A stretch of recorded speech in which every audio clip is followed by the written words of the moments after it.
O que é a misericórdia? Uma pequenina, mísera, pequenina córdia, coração.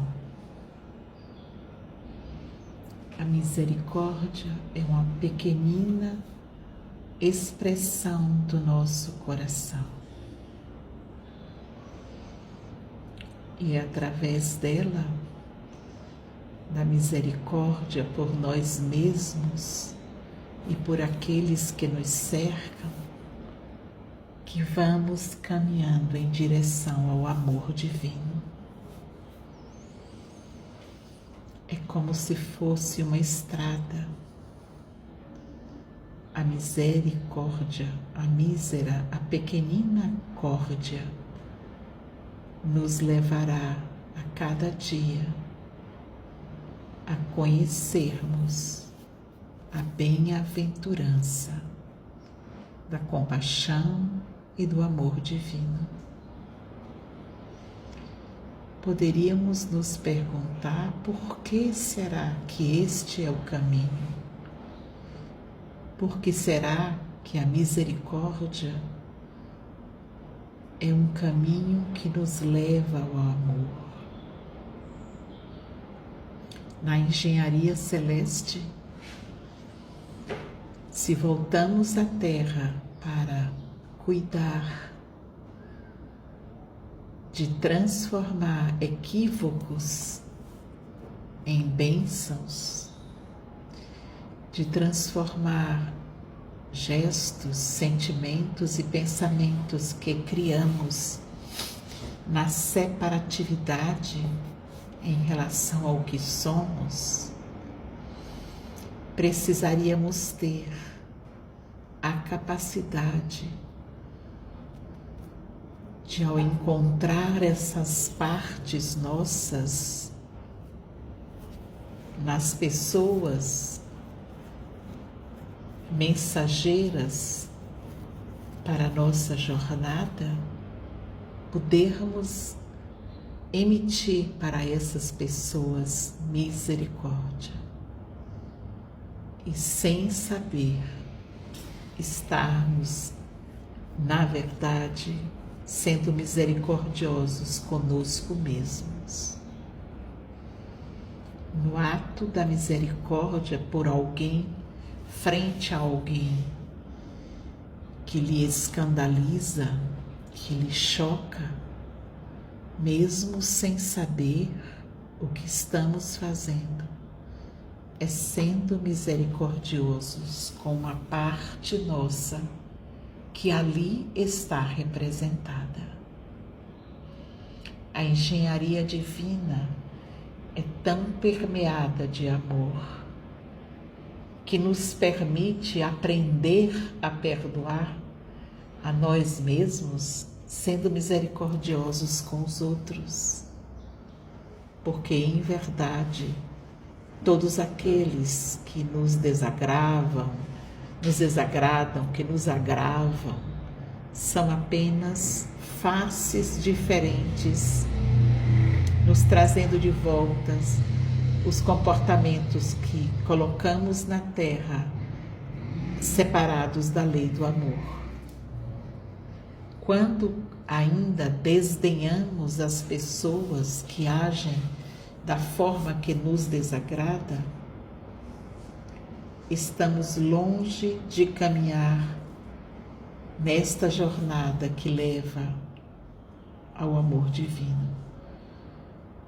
Porque mesmo sem saber, as pessoas que nos desagradam são assim apenas oportunidades de tirarmos do nosso coração uma mísera córdia, ou seja, uma pequenina ação coracional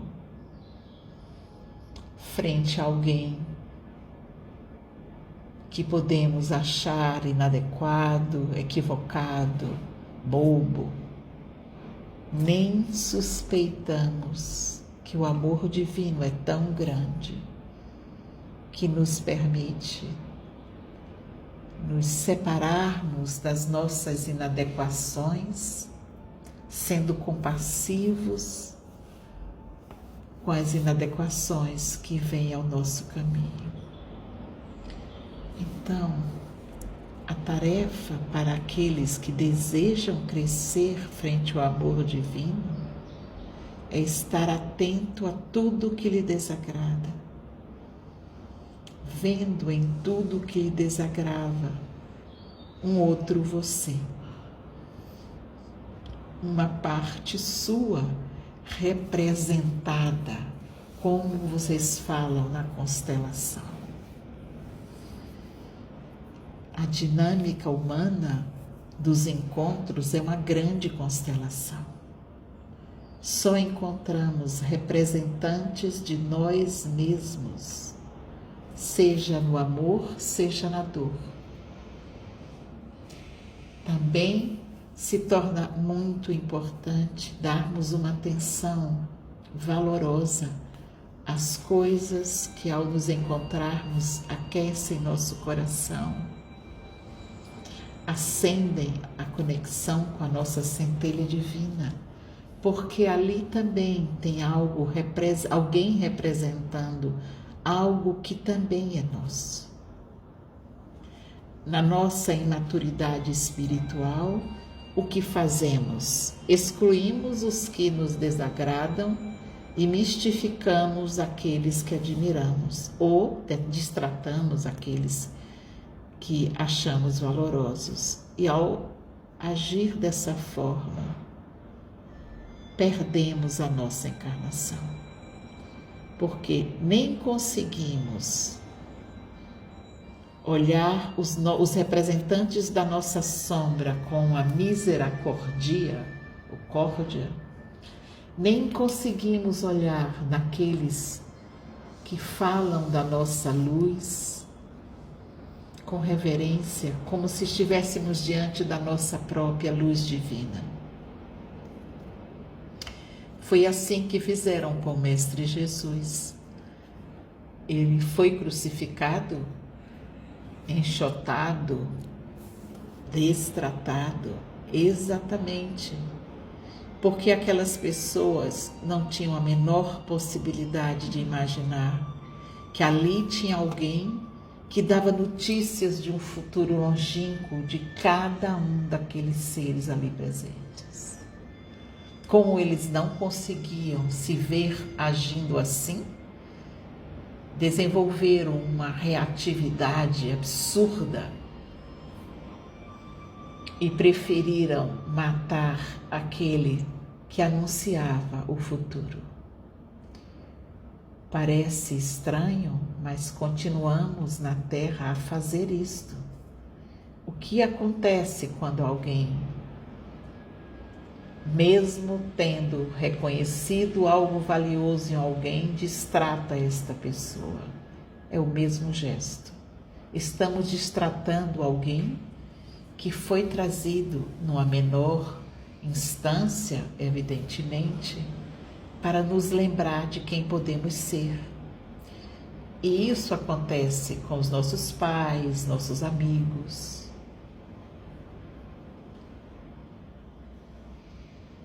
E cada vez que agimos assim, afastamos de nós quem verdadeiramente somos.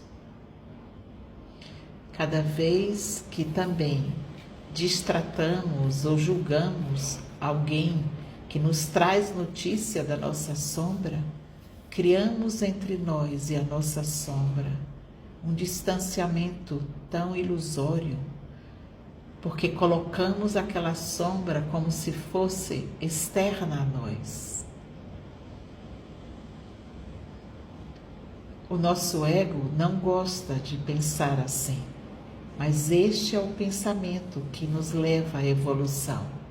Tudo aquilo que chega até mim é meu, na luz ou na sombra. Todos dois falam de tempos longínquos, porque as sombras que achamos aberrantes foram sombras com as quais convivemos Muitas vezes fomos protagonistas de experiências semelhantes longínquamente.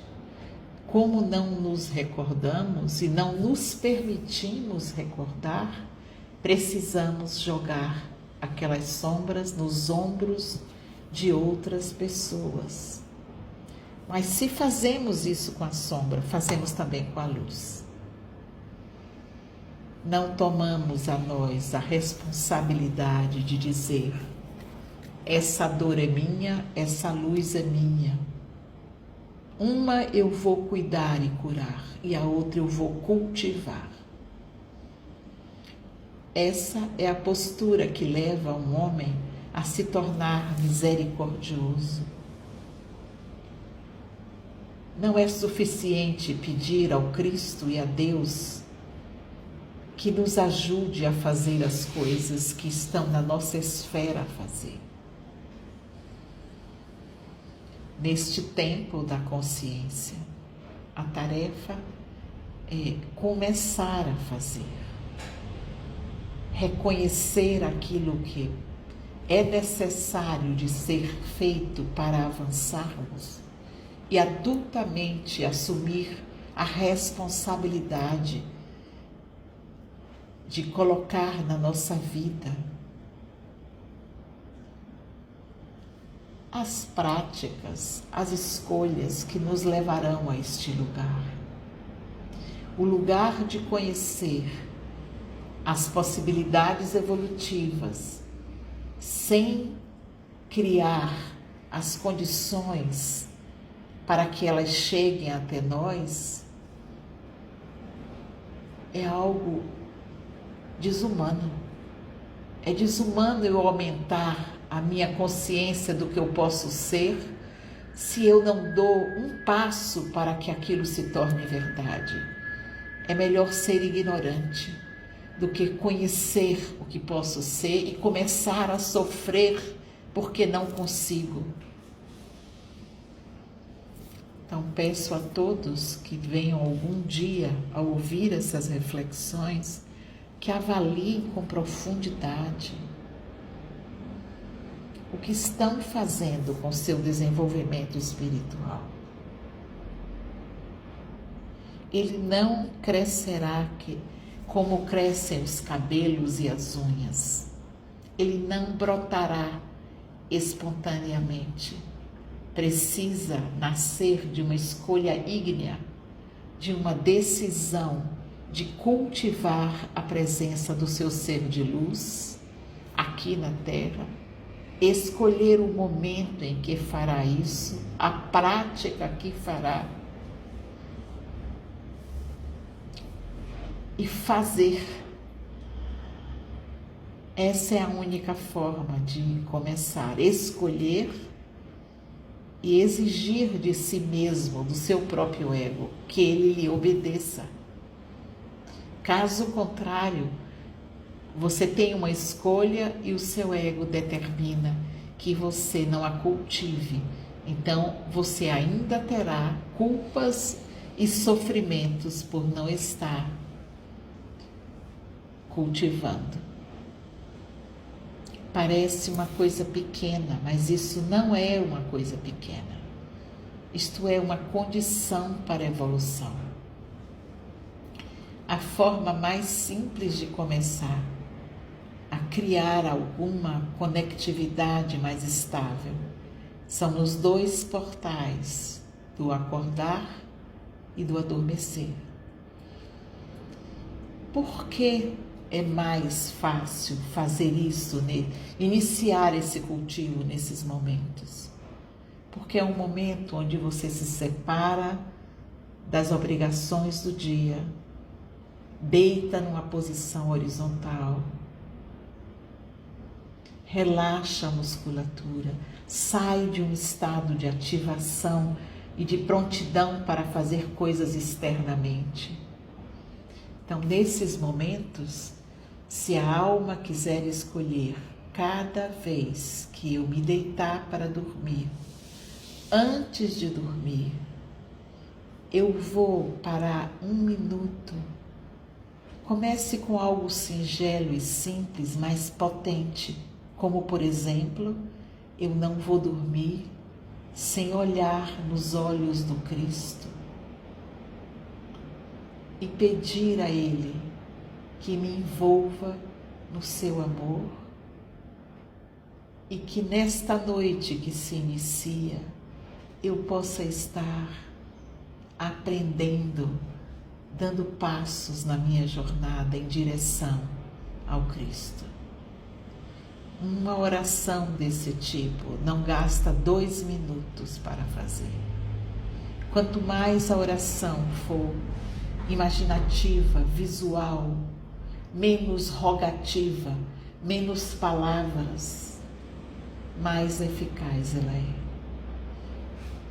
Se vocês quiserem um caminho efetivo para criar um momentum nesses portais do adormecer e do acordar, escolham uma imagem como esta ou outra, os olhos doces do Cristo Jesus. Você bebendo desta fonte, pedindo para ser lavado, limpo, cuidado e protegido com tudo o que emana desta fonte. E imaginar uma oração viva que acontece, envolvendo muitos sentidos, se torna um sinal mais efetivo, mais fácil e menos contaminado com o mental. Porque a oração com palavras, é preciso que a alma tenha caminhado muito para ela não ser automática. Na hora do acordar, a mesma coisa. Escolha uma imagem curativa, vinculada ao Cristo, a Maria, ou a algum ser espiritualmente evoluído, o Arcanjo Miguel, qualquer ser potente no mundo espiritual, com quem você possa imaginar se associando para viver aquele dia. Então, caminharei hoje de mãos dadas com Jesus. E imagina isso acontecendo. Chama o Cristo e pede: te peço para caminhar de mãos dadas comigo neste dia. Ô Maria, te peço que me cubra com seu manto. Caminhe comigo. Esta oração que envolve a imaginação e os sentidos, porque a ideia é você imaginar aquilo acontecendo. Se é o manto de Maria, imaginar o manto sendo posto em você. Ela terá mais efetividade no início da jornada, porque somos crianças espirituais. É pelo mesmo motivo que se contam contos e fadas e imaginações das crianças, quando elas precisam aprender as coisas da terra. Para aprender as coisas do céu, precisamos também de imagens que possam ser asas para o nosso ser. Então, peço a todos que ouçam esta reflexão, que façam um mês de prática e depois avaliem se a sua intimidade com o mundo espiritual de fato não progrediu quando você se muniu desses recursos no portal da manhã e da noite. Que o sopro da luz branca do amor divino permaneça sobre nós. Esta, inclusive, é uma belíssima imagem que pode também nos acompanhar. Imaginarmos que o Espírito Santo de Deus sopra um sopro branco que nos cobre, nos envolve, um sopro branco luminoso, nos protege, nos dirige. Bem, imagens não faltam. A questão é cada um poder compreender a importância do que é conectar-se com seu ser divino escolher uma prática e praticá-la, se for por 2 minutos, mas for sincero e efetivo, está feito. Eu me conectei, caminharei para a noite conectado com o plano divino. Acordarei, caminharei pelo meu dia conectado pelo plano divino. É esta conexão que fará com que novas circunstâncias, novas paisagens, novas pessoas, novas possibilidades evolutivas aconteçam na nossa vida. Não é possível mudar o exterior sem mudar o interior. E para mudar o interior, temos que conectar com aquilo que é mudado, com aquilo que é evolutivo em nós, que é o nosso ser divino.